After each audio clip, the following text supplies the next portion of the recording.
दोस्तों नमस्कार, मैथ भाई रामकेश सर यूट्यूब चैनल पर आपका स्वागत है। आज हम प्रश्नावली 8.1 के प्रश्न संख्या 6 को सॉल्व करेंगे। अगर आपको ये वीडियो अच्छा लगता है तो लाइक कीजिए और चैनल पर नए हैं तो चैनल को सब्सक्राइब कर लीजिए। ठीक है, अब हम प्रश्न नंबर 6 को सॉल्व करते हैं। प्रश्न नंबर 6, यदि कोण ए और कोण बी न्यून कोण हैं, जहाँ कोण ए और कोण बी बराबर हैं तो दिखाइए कि कोण ए बराबर कोण बी।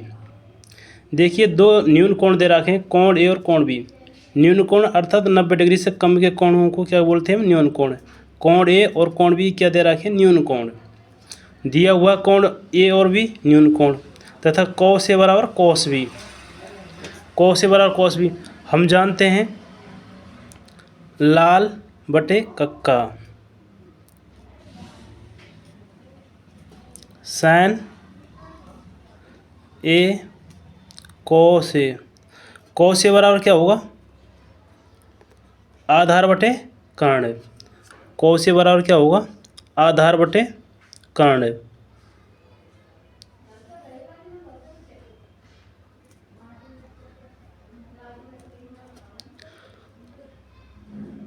और कॉस बी बराबर क्या होगा? आधार बटे कर्ण। अब देखिए कॉस ए के लिए, कॉस ए कोण ए के लिए कोण के सामने की भुजा क्या होती है? लंब।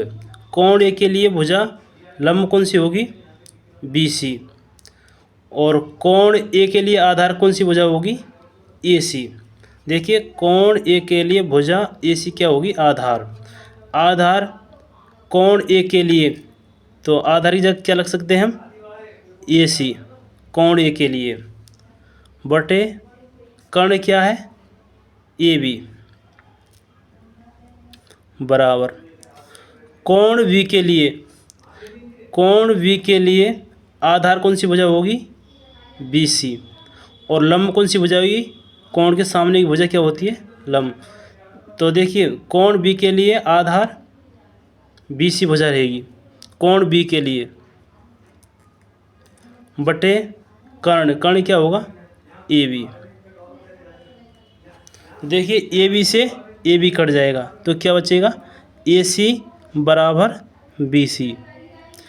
भुजा ए सी और बी सी बराबर, मतलब ए भुजा और ए भुजा क्या है? बराबर। और जो भुजा बराबर होती है उनके सम्मुख कोण क्या होते हैं? समान होते हैं।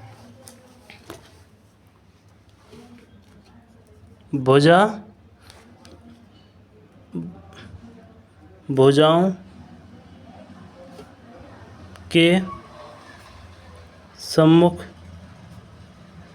कोण बराबर होते हैं यदि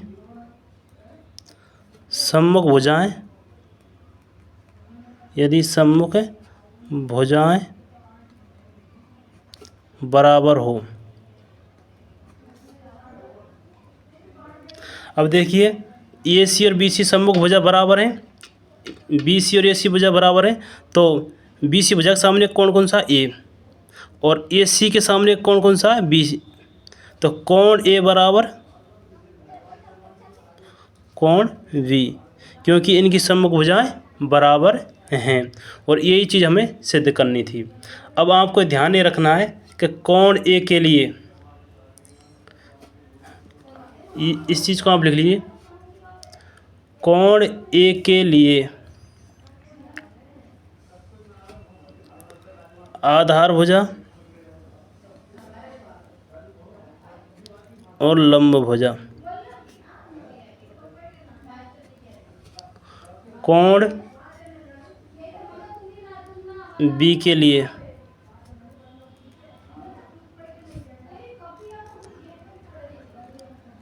आधार भुजा और लंब भुजा। देखिए कोण ए के लिए, कोण ए के सामने की भुजा क्या होती है? लंब। तो कोण ए ये रहा, देखिए कोण ए की सामने भुजा क्या कहलाती है? लंब। न्यून कोण ए के सामने भुजा क्या होगी? लंब। तो न्यून कोण ए के लिए लंब क्या होगा? BC। न्यून कोण ए के लिए लंब भुजा कौन सी होगी? BC। और न्यून कोण ए के लिए आधार भुजा क्या होगी? AC। आधार भुजा क्या होगी? AC। और कोण B के लिए, कोण B के सामने की भुजा क्या होगी? लंब। तो लंब क्या होगी? AC। लंब होगी AC। वो लंब भुजा क्या होगी? AC। और आधार भुजा क्या होगी कोण A के लिए? कोण B के लिए, कोण B के लिए आधार भुजा क्या होगी? BC। अब आपको ये चीज़ याद रखनी है। देखो, कोण B के लिए इस सामने वाली भुजा क्या होगी? लंब। और कोण A के लिए सामने भुजा लंब। तो न्यून कोणों के लिए लंब और आधार चेंजिंग हो जाते हैं।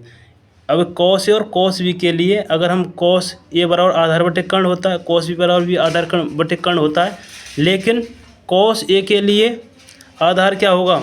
cos A के लिए आधार AC होगा, जबकि cos B के लिए आधार, कोण B के लिए आधार क्या होगा? BC। तो BC होगा।